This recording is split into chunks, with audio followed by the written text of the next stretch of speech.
I secretly recorded my mother-in-law's attempt to sabotage my wedding, sent the video to my father-in-law, and it ultimately destroyed her marriage. Hi, so I, 27 female, got married to my boyfriend of 7 years last week. My boyfriend Jake, 28 male, and I got together in college, got a job at the same company, and then moved in together and have stayed together since. Both of us went to college out of state, so for the first couple of years we traveled back home to see our families every couple of weeks. Sometimes they'd come to visit us, and while my family only consisted of me and my parents, he had 3 siblings. He had 2 older brothers, Jared, 30 male, and Alex, 32 male, and a younger sister, Kelly, 23 female. His parents had always been nice to me whenever they'd visit us and would often bring me gifts. His siblings would only visit us sometimes and never all at once, so I did see a lot more of his family than he saw mine. But I was okay with that. I used to get along with my mother-in-law, Jean, 55 female initially, and even up until recently, we were on good terms. She was always nice to me, and I respected that, so I didn't expect her to turn out to be one of the nightmare mothers-in-law that I've read about right here on Reddit. But unfortunately, that's exactly how she turned out to be. Her true colors began to show once Jake and I got engaged about 8 months ago. He'd arranged for both our families to be present when he proposed to me, and it was one of the happiest days of my life. Now, it's definitely my wedding day. We went out for dinner with our families afterward, and while we were talking, Jean mentioned that she was really looking forward to having us move back home with them. Now, neither Jake nor I knew what she was talking about because we certainly didn't intend on moving to Iowa.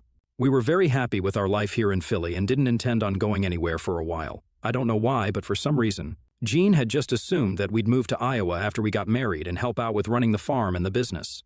I think it was probably because all her other kids had chosen the farm life and lived with her. But Jake had made it very clear that he preferred this life and had no intention of living with his parents. Not to mention that he knew the farming business would be in good hands even after his dad, Ben, 57 male, chose to retire because Jared would be there to take over. Jared had married one of their neighbors and lived on the farm. Alex hadn't married, and Kelly was still too young. She just graduated and was trying her luck at graphic designing while working from home. It wasn't as if his parents were all on their own and absolutely needed him to come back home. We didn't say anything at dinner, but after we got back home, I asked Jake about what his mother had said, and he reassured me that he had no interest in going back and would communicate that to his mother the very next day. He didn't say anything at dinner because he didn't want to bring down the energy of that evening. The next day, he went over to the hotel his family was staying in to speak to his mom about this and came back in a very bad mood. When I asked him about it, he told me that his mother hadn't taken that news well, and after one point, she started blaming me for his decision. She believed that I was the one who had influenced his decision and was preventing her son from moving back home to live with her, and had also spoken a lot of rubbish about me and my family, which is why they'd had a really bad argument. Even my father-in-law, Ben, had decided to stand up for me, which had just made things worse. Jared and his wife agreed with Jean and believed that Jake and I should move back after we got married, but Ben, Alex, and Kelly believed that we were free to do whatever we wanted to. We'd worked hard to build a life for ourselves here in Philly, and we wanted to live life on our own terms. There was nothing wrong with that. Jean thought that my husband was betraying her family and putting me before them, even though I had nothing to do with his decision. He just never showed any interest in wanting to move back home, and neither had I encouraged it. She said a bunch of things about me back then during their argument that I didn't like, and after Jake told me about it, I decided that I wasn't going to speak to her anymore, unless she apologized for it. She hadn't said it to me to my face, but even then, it didn't feel fair since most of the things she'd said weren't even true. I'm not mentioning it here because it's not relevant, and I'm trying to keep this short right now. It wasn't like she'd called me something unforgivable, but it was just petty and annoying to hear that she'd said these things. So after that, I decided to distance myself from her, and we barely even spoke for the next couple of months. I was also really busy with wedding prep, so I didn't have the time to think about these things either. When the time came, we did invite both his parents and the rest of his family, even though Jean and Jared had been very distant after the whole debate about where we'd live after marriage. Surprisingly, they did agree to attend after they'd received the invites. Jean even called me and apologized for whatever she'd said, and told me that she'd been acting out because she'd been going through some issues in her personal life and she'd taken things way too far because of that. I forgave her because I wanted my wedding to be a happy one, and the way to achieve that was to be on good terms with the most important guests, our families. She also seemed very genuine with her apology and explained that she'd been going through a rough patch with her husband, and she'd been very moody, which is why she'd overreacted. She didn't explain what was going on with Ben, and I didn't ask further because I didn't want to pry. So that was it. We remained in touch during the next couple of weeks leading up to the wedding, and it felt like everything was all right again. Even on the day of our wedding, she was very nice to me, and the ceremony went beautifully. It was only after the ceremony and speeches that I realized Jean was suddenly nowhere to be seen. I had to get changed out of my wedding dress into something more comfortable for the reception anyway, so I decided to leave the venue for a bit and also look for Jean because I had a feeling she was up to no good. The reception was being held in the hotel itself, and before going up to my room to change, my maids of honor and I decided to stop by the room the reception was to be held in. To our horror, we found Jean inside, and she was absolutely destroying the room by throwing around feathers like confetti all over. She definitely bribed some employee to let her in, and was then trying to ruin my wedding with a reminder of the farm to make Jake feel guilty. My friend and I were shocked and didn't know how to react for the first few seconds because she had an entire plastic bag full of feathers that she was emptying on the floor. Not only was it a hazard to walk around in because anyone could skid on those and fall, but it was also a health hazard since people were supposed to have dinner in that room. I was stunned, but after I recovered from the shock of what I was seeing, I decided to start recording it because she literally looked insane and malicious to the core while she was trying her very best to ruin my wedding. She'd already covered half of the floor with the feathers and was getting to the other half slowly, so it was pointless to try and stop her. But I did some quick thinking and whipped out my phone to make sure I had proof of her acting psychotic. She had her back turned to us the entire time so she couldn't see us, but we could easily record her with her face in it. After recording for a minute and a half, I decided that I'd seen enough, and now it was time to do some damage control. I wasn't going to let her succeed and ruin my wedding, but neither did I want to confront her today and ruin Jake's day. So my maid of honor and I decided to speak to the manager of the hotel and ratted Jean out. He was kind enough to understand my situation and told us that we could use another room to host the reception, but it was a little smaller, and they'd need an extra hour to decorate it as well. We pulled out the security footage and he told us that the employee who let Jean into the room would be fired. He even offered to have security throw her out, but I told him that there was no need for that. I didn't want any fuss on my wedding day. We'd already paid for the room in advance, but the manager was nice enough to let us have the other room for free since it was an employee of the hotel who was also involved in this mess. We thanked him. I called Jake and told him to wait with the guests at the venue for about an hour more while they prepared the reception room for dinner. I made up some excuse as to why the place wasn't prepared yet, but didn't tell him the real reason. After explaining to him that we had to push the reception, I changed into my dress for the reception. And my maid of honor and I oversaw the decorations and even helped to speed up the process. We were done within 45 minutes and were ready to have the guests over. I had spoken to the manager, and we'd only started decorating the other room after Jean had left the hotel premises to head back to the venue. She had no idea that her pathetic plan to ruin my wedding day had flopped miserably. Once she arrived along with the other guests, she looked at me and smiled warmly. But that smile was wiped off her face as soon as she realized that the guests were being led toward a different room than the one she trashed. And I swear, I'd never felt as vindicated as I did in that moment. The rest of the evening went without a hitch, and Jean even congratulated me before she left because she had no idea that I knew what she had tried to do.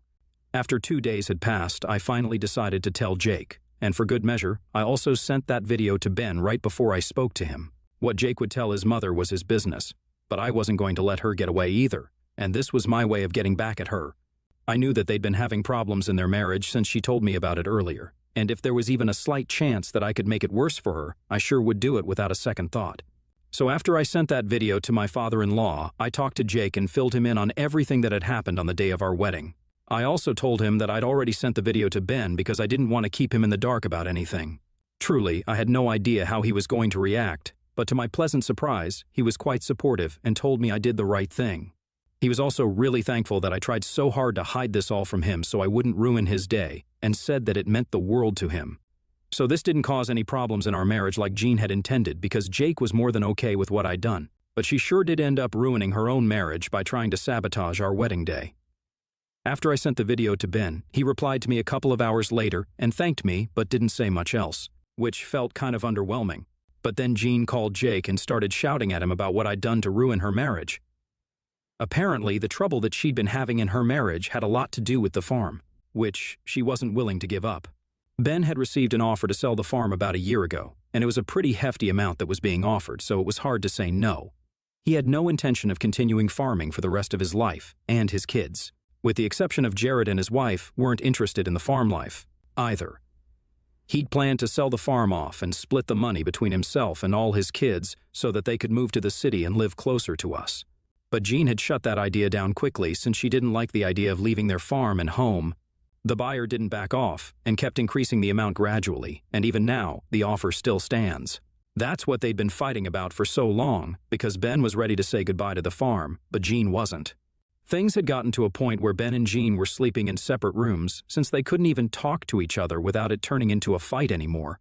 Things were bad enough as it was, and my video had just escalated their conflict because now Ben had decided to file for divorce and had packed his stuff up and left their house after fighting with both Jean and Jared. He told Jean that he isn't coming back because she's absolutely unhinged, and the farm has become such a point of contention for her that she's willing to go to any length. He can't bring himself to trust her anymore. Now Jake told her that it was her own fault that her husband had decided to leave, and there was nothing he could do to fix the situation at that point. Jean then decided that she was now going to start pushing Jake to file for divorce from me instead, since apparently I was the one who was destroying his home and tearing him away from his family through my selfishness. Jake fought with his mother about that on that day and said a lot of horrible things to her, even calling her a psycho and an obsessive weirdo. I'd never seen him that angry, and after they disconnected the call, I had to spend several hours consoling him. Even after that, she's continued to text him and keeps insisting that he needs to divorce me if he wants to be happy in the future, or else I'll end up ruining his life. It's been 4 days now, and yesterday she messaged me saying that I had destroyed her home. She told me that she just tried to pull a silly little prank to mess with me, but I'd blown it all out of proportion, and now her marriage had gone to absolute ruin. I tried to ignore her, but she then sent me a picture of divorce papers and asked me if I was pleased with myself. I just couldn't hold back, so I replied, yes, and then blocked her. It was less out of anger but more out of spite because it wasn't me who had originally tried to mess up her marriage, but she definitely had gone out of her way to ruin what was supposed to be a joyous day for me and her son. Only because I didn't want to move back to the farm, and neither did her son, she was ready to penalize us for something that wasn't even our fault. And now she's mad that the consequences of her actions are finally catching up to her. So I didn't feel particularly bad about saying that I was happy she was getting divorced. But then this morning, Jake told me that she, Jared, and his wife were now throwing a fit over what I'd said. And while he didn't scold me for it, he did say that he wished I had just ignored her instead of replying and making matters worse. He seemed a little miffed about what I'd done, and I did apologize, but he just grunted in response to it and said that what I did was really quite unnecessary. But now it was done, and there was no changing it. I don't know how to feel about the situation now because I do see his point. But I feel like we also should remember that Jean was the one who started it all and not me. Her putting all the blame on me and provoking me should have been enough for anyone to snap at her. But Jake also has a point. ATA for telling my mother-in-law that I'm happy that her husband has filed for divorce after she tried to sabotage my wedding and then tried to force my husband to leave me after I exposed her attempt to sabotage? Update 1. Hey everyone, thanks for all the advice here, and especially those who were extra kind and supportive. I don't have anything against farmers, but that's not the lifestyle I'm used to, just to be clear. Because some of you all were accusing me of trying to be offensive toward farmers, I have the utmost respect for them. But that's just not my comfort zone, and I think that's okay. Also, a few people wanted to know what exactly my mother-in-law had said about me initially after Jake and I got engaged, which I didn't include in the original post because I didn't find it relevant. So here goes. She said I had no family values because I'd never had any siblings or any proper family, which is why I was encouraging Jake to abandon his family. She also said that I hadn't been raised right, which I didn't like. She also called me selfish and untrustworthy and said that our marriage wouldn't last long, so you can see why I didn't want to speak to her. I should have stuck to my decision later on as well, but we all make mistakes, and so did I. Jake and I are doing well now. He's moved on from what I texted his mom because he thinks that she brought it on herself. We talked about it last evening after he came back home from work, and he told me that he didn't care about that anymore and apologized for being upset with me over something like this when I had every right to hit back at Jean after what she'd done. So we made it up the same day, and now it's all fine between us. I can't say the same for my in-laws, though, because Alex and Kelly have decided to move out of the house in protest and are living with their dad in a hotel right now, while Jean, Jared, and his wife handle the farm. Realistically speaking, I don't think she'll get to keep the farm, and eventually they'll have to sell it because after watching that video, I highly doubt any judge in their right mind would rule in her favor. Jake and I are on Ben's side and have told him and his siblings that they can talk to us anytime they need to and ask us for whatever help they want, and we'll be there. Ben doesn't even seem upset anymore, and he's become much more lively than he was at the wedding, but I think shedding a deadweight spouse does that to people. I'm happy for him because I honestly cannot imagine spending a lifetime with Jean, and he's someone who has managed to cover half of one lifetime with her, so kudos to him for that. I really hope the divorce works out well. Update 2. Hey, I didn't think I'd be back so soon, but unfortunately, here I am, not with good news, I'm afraid. Jared had to be rushed to the hospital 2 days back because he'd been hit in the arm by one of the cow's horns, and the injury was really bad. It was usually Ben who would deal with the cattle, while Jared and Jean would take care of the production and financial aspects, so they weren't used to the more hands-on things. And neither did they have the years of experience that Ben did. I can't blame Ben either, because he told his wife and son time and again that they were not supposed to mess with the animals when he was not around. And even though he was getting divorced, he'd make sure to come home 3 times a week to take care of the animals. On the days he was too tired to come, he'd send Alex, who also had more experience than Jared. Only Alex and Ben had the proper training because the other kids, including my husband, had never shown an interest in hanging out with the animals. Even the buyer had been willing to have the handlers be trained by Ben and Alex once they took over, but Jared, for whatever reason, thought that he knew better and tried to take matters into his own hands, which is what landed him in the hospital. It's only been 10 days since the last update, and I'd really thought that I'd only come back when I had good news to share about the divorce, but apparently not. We're all in Iowa now and have visited Jared already, but he's too exhausted to even talk to us for more than 15 minutes at a stretch. The medicines are doing their job, and he'll get better eventually, but his wife is inconsolable. One would think that at least now Jean would start thinking about an alternative lifestyle, right? Since they were not cut out for the job? But no, she's still hell-bent on retaining the farm and not selling, and that had led to another huge fight right in the hospital parking lot last evening when Ben and Jean came face to face. He called her an idiot of the highest degree and even said that she was not only a selfish wife but was proving to be a bad mother now, since she didn't even care that her son wasn't up for the job the way she'd believed and had even been hurt in the process. And yet, she was still not willing to keep her ego aside even for a second. It had gone on for a while, but finally Jake and I had managed to separate the two of them and took Ben back to the hotel, where he ranted about Jean for the next hour and a half while drinking scotch. So that's how things are right now. This definitely will affect the divorce, but I hope it's in Ben's favor. Update 3, hello.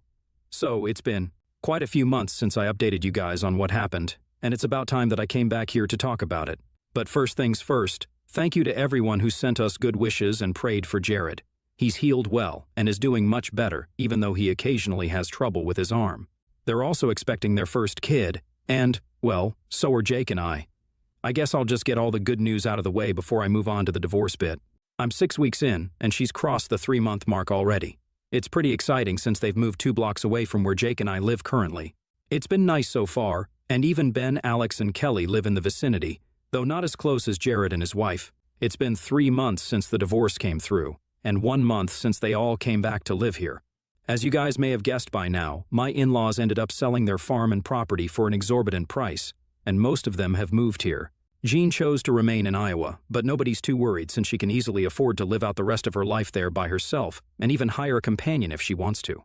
Jared told us that he'd offered to bring her along, but she'd rebuffed him and called him a traitor for even thinking about abandoning her this way. He couldn't help the situation anymore, but at least he tried. The divorce was messy, and Ben and Jean are probably never going to be on speaking terms ever again, which would be really weird at Jared's wife's baby shower since he'll definitely invite his mom. She might not come, though, since she's been very quiet and distant ever since the divorce. Jake and I haven't tried to reach out to her, but the other kids have. And she mostly only replies with either 1 or 2 words at most, or just chooses to ignore their attempts to contact her. We know she's still well and alive from her cryptic Facebook posts, which she shares every hour. It's usually either selfies of her hanging out with her group of friends playing bingo or drinking wine, with captions about how she's better off without a toxic family now. Otherwise, it's quotes about being the black sheep or being the wisest one. You know, the stuff in calligraphic font in white on a black background. So that's her entire feed, and also the way we know she's still okay. Jake and I have never been better in our personal lives because a baby is all that we need to complete our family, and it's finally happening. I'm super pumped to start this new chapter of our lives, and so is he. I wish us luck, and let's hope things only get better now.